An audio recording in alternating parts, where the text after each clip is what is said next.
question is for the Premier. My constituent, Art Boone, is a decorated World War II veteran. He risked his life to help liberate Holland from Nazi occupation. And Holland has invited him back to join in the 70th anniversary celebrations of that momentous event. But Speaker, he needs his son Rick to care for him. Rick is a teacher. He needs an unpaid leave to accompany his father, but his request was denied. So far, over 2,000 people have signed a petition demanding the school board change its decision, but they appear unwilling to budge. I've spoken twice with the family. They tell me without Rick at his side, it would be extremely difficult for Art to attend. Will the Premier look into this matter before the Boone's plane leaves on Friday?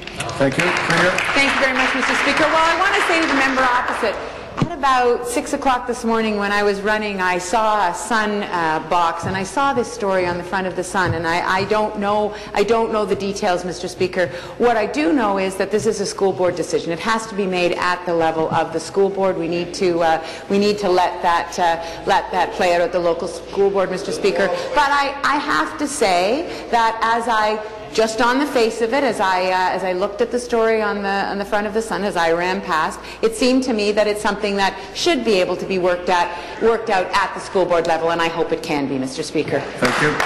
Supplementary. Mr. Speaker, it has always been my hope that the school board would change the decision, but that hasn't happened.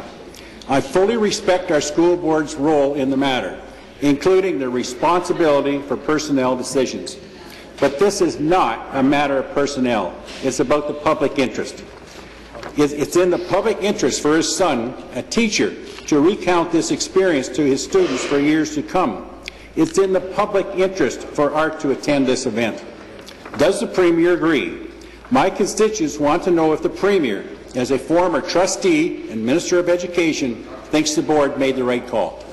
Thank you. Well, Mr. Speaker, what I will say to the member opposite is that I will have a conversation with the Minister of Education about that, and I will ask her what she knows, if anything, about the situation. But the fact is, Mr. Speaker, that the decision does need to be made at the school board level, and there's no doubt that it would be a terrific experience for this young man. But we respect the school board process, and my hope, again, I say to the member opposite, my hope is that it can be worked out at the school board level. Thank you.